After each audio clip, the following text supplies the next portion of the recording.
En Guatemala, me siento como en mi casa, así es que saludo hoy a todo el auditorio guatemalteco y decirle que sí, efectivamente, a ver, nosotros en América Latina, presidente, vemos que la región está como en dos velocidades, ¿verdad? Por un lado, tenemos una Sudamérica muy pujante, con el boom de los precios de los commodities. Bueno, la verdad es que Sudamérica en general va muy bien.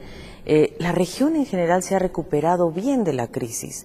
Ahora, Centroamérica tiene una situación diferente, está creciendo, sí está creciendo, pero a un ritmo menor, y yo diría que tiene el gran reto de que el aumento de los precios de los alimentos y de los precios de los minerales y del petróleo le afecta mucho a esa región, porque esta región de Centroamérica es importadora neta de alimentos y de combustibles y por lo tanto es un tema que va a presionar muy fuertemente a las economías de esta región.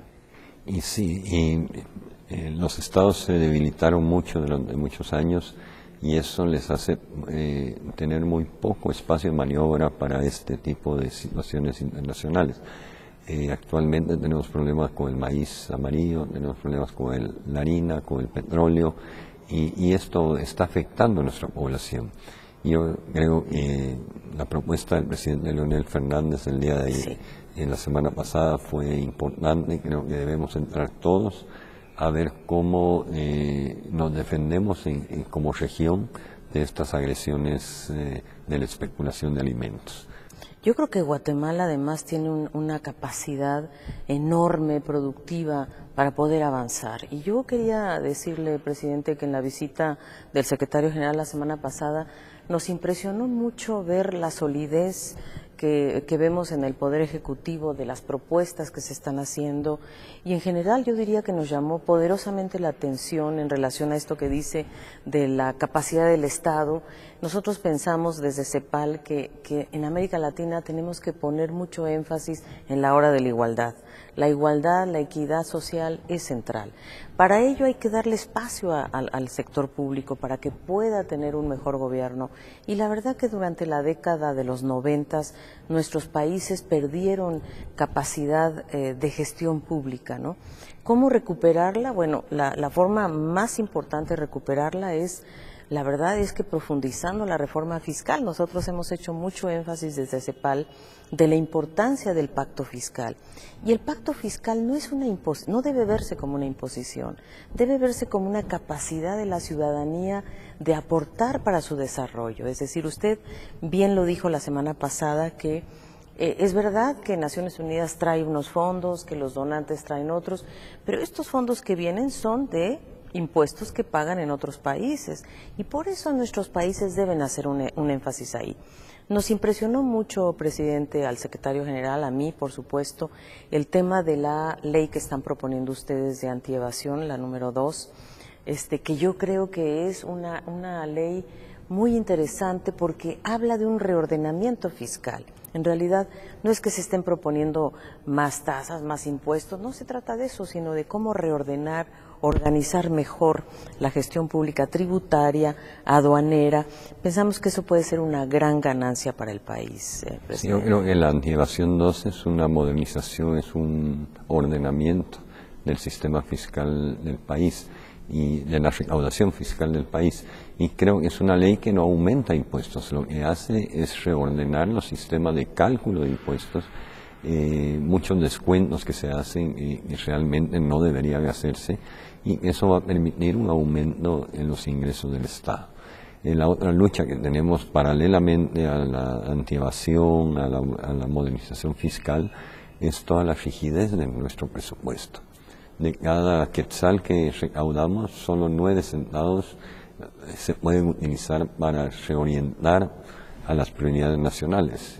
Si hay una emergencia como la que tuvimos el año pasado, 109 días de emergencia, un golpe muy duro al ser humano, a la infraestructura, y no hay de dónde reubicar fondos. Entonces creemos que evasión, modernización fiscal y reducir la rigidez presupuestaria son retos que los tenemos ahorita, pero que los va a tener el próximo gobierno si no se enfrenta con madurez y seriedad este año. Yo le he planteado al Congreso de la República este 14 de enero y en los próximos días se le planteará a los secretarios generales de partidos políticos de la necesidad de este ordenamiento presupuestario, la necesidad de antievasión 2, la necesidad de una modernización fiscal del país. Muy probablemente en este año ya no vamos a utilizar ese adelanto en las finanzas públicas, va a ser para el próximo gobierno. Pero yo creo que es responsabilidad mía de que un nuevo gobierno no inicie con problemas presupuestarios y fiscales. Entonces, creemos que el sector político debe ser maduro, debe ser consciente de que esto es un tema de nación, esto no es un tema electoral, no es un tema para la oposición y el gobierno, sino que es un tema de nación. Modernizar el tema fiscal y garantizar que la seguridad, justicia, salud y educación tengan el financiamiento necesario. Es muy interesante, presidente, lo que usted dice, porque justamente nosotros desde CEPAL estamos planteando que debe haber políticas de Estado para la próxima generación, no para la próxima elección. Y en ese sentido, creo que uno de los temas que yo quería también abordar aquí ante el público guatemalteco es el tema social, presidente. Mire, todos los países que más han podido combatir la pobreza son aquellos que han puesto en marcha programas focalizados hacia lo que nosotros le llamamos la pobreza dura. Y la verdad es que hemos hecho un comparado en toda América Latina de los programas de transferencias condicionadas y vemos, fíjese cuánto ha avanzado nuestra región. Entre los 80s y hoy, la región en promedio ha disminuido la pobreza 11 puntos porcentuales. Guatemala también. Guatemala logró reducir la pobreza de 62% a 51%, 11 puntos. Y ustedes tienen en marcha un programa de transferencias condicionadas que representa un costo mínimo, presidente. Estamos hablando del 0.06% del Producto Interno Bruto, que significa más o menos, yo diría, en términos per cápita, $100 por persona al año. El promedio de la región son $800 al año. Hay mucho que hacer todavía, pero creo que Pero le llega a mucha gente. Está usted llegando a 920,000 familias. Es mucho. Hay países que invierten 4 veces más y llegan a la tercera parte. Ese es un programa que realmente se ha generalizado en América Latina, muy fuerte en Brasil, muy fuerte en Colombia, muy fuerte en México, en El Salvador también está presente. Y es un programa donde todo el mundo gana, porque gana la familia que recibe la transferencia condicional, gana la salud, gana la educación, gana los niños con su educación y ganan los municipios, porque yo he sido testigo de cómo municipios muy pobres, que antes tenían una tienda normal de un pueblo pequeño, ahora ya hay abarroterías, farmacias, porque ese dinero se queda circulando en la economía local y eso supera la economía local. Y entonces es verdaderamente un programa ganador. Y fíjese que el programa en Guatemala tiene una característica que yo quiero resaltar. Está llegando a la población entre 0 y 15 años, niños y niñas y adolescentes. Y entonces se está invirtiendo precisamente en la próxima generación, de tal forma de que la infancia, que es donde más hay que invertir en la población, para la nutrición, para la educación, este programa está llegando. Yo estuve hace unos meses en un lugar que se llama Lancetío y está en la montaña profunda, está en la Guatemala profunda. Me dio un gran gusto ver a estos 42 niños en preprimaria, en una escuela nueva, recibiendo su educación bilingüe, quechí, español. Sus madres en el programa de Mi Familia Progresa, computadoras a base de electricidad solar, porque es un lugar realmente profundo. Remoto. Y yo creo que uno de los legados de nuestro gobierno fue haber mostrado a la Guatemala que no se había mostrado públicamente. Y este programa de Mi Familia Progresa, las escuelas abiertas, Bolsa Solidaria, todo esto, está dando a conocer que es la mayoría de la población. El 64% de pobreza hace 10 años, ahora 51, 52. Todavía nos falta bajar a 10, a 8, a 9, Dios quiera, un día 0. Pero creo que es un esfuerzo que se debe continuar. Porque lo que yo vi en esos niños, de 6, 5 años, eran los profesionales de 20 años. Claro, pero fíjese que por eso hay que conectar, digamos, se requiere más fiscalidad porque hay muchas cosas compitiendo, digo, una de ellas es este programa que es costo eficiente, imagínese 0.06 es nada en realidad, y se ha visto que son programas muy eficientes, pero también, bueno, hay otras cosas compitiendo, usted recordará que nosotros venimos el año pasado a evaluar el tema de, digamos, todo lo que sucedió con el volcán Pacaya, con el Ágata, en donde el país perdió 4% del PIB, le costó esto al país. Era casi 10%, Claro. 10 veces más de lo que se ha invertido. Exacto, entonces uno dice, bueno, qué barbaridad, es un país que está muy vulnerable a los desastres naturales y por eso creo que lo que ustedes están tratando de hacer, primero demostrarle al mundo que Guatemala es uno de los países,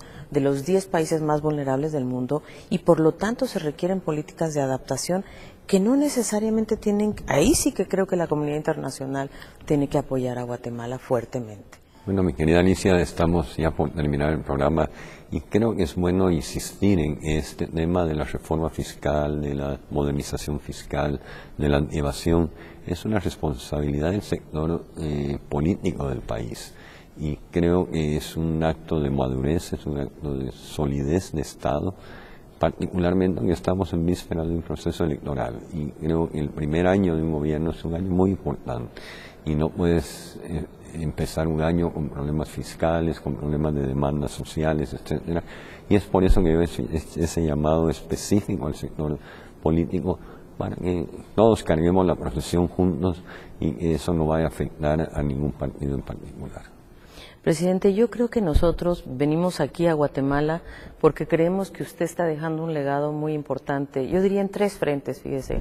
Uno, en esta, yo diría, en esta reforma fiscal tan necesaria que comenzó desde hace una década, ¿verdad?, que ha habido progresos. Nosotros la estamos evaluando.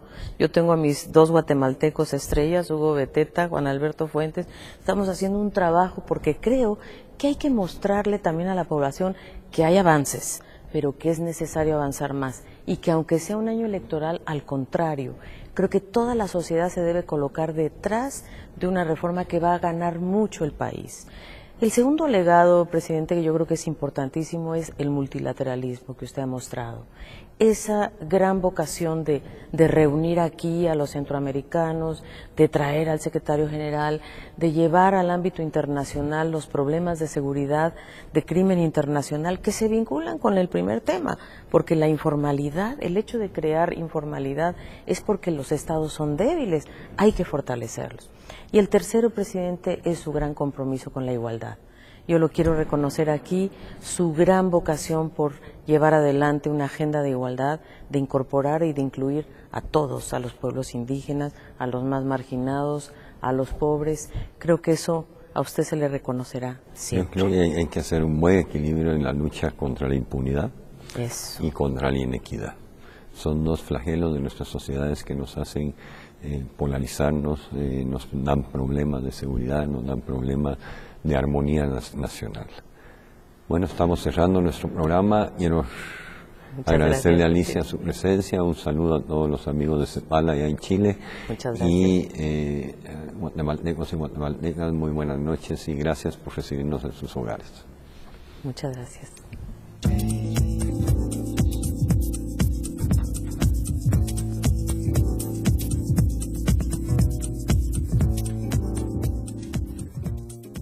Presidencial, el presidente Colom comunicándose con los guatemaltecos y guatemaltecas desde Radio TGW, La Voz de Guatemala, en despacho presidencial. Hoy es el 3IC en el calendario maya, es el día del gavilán, el día del trueno, el día del viento. Es buen día para trabajar, para curarse los pulmones, es un buen día para valorar el aire que nos da Dios todos los días. Hoy a la tarde en el barrio San Antonio, zona 6, inauguraremos la extensión del programa de Barrio Seguro. Está dando muy buenos resultados en otros barrios como Limón y en la Colonia Maya, San Cristóbal, Las Ilusiones, etcétera. Es un programa del Ministerio de Gobernación en armonía con otras instituciones del Estado que promocionar la participación comunitaria y el mejoramiento de la seguridad y la paz en estos barrios. Así que tendremos el gusto de inaugurarlo esta noche y iniciar ese programa en la colonia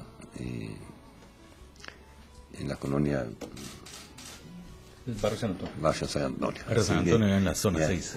Se hizo famosa esa colonia en el mundo, ¿verdad? Por el hoyo ahí también. El Barrio San Antonio, el famoso hoyo. ¿Cuántas visitas tuvo esa foto? Fueron más de 1.500.000 visitas. Impresionante. Y fue la foto de la emergencia en los 109 días. Así que vamos a ver si tenemos mensajes. En efecto, presidente, tenemos mensajes que han ingresado a la bandeja del 45001000. También mensajes, le recordamos a todos los guatemaltecos y guatemaltecas que nos escuchan por medio de las páginas de las redes sociales.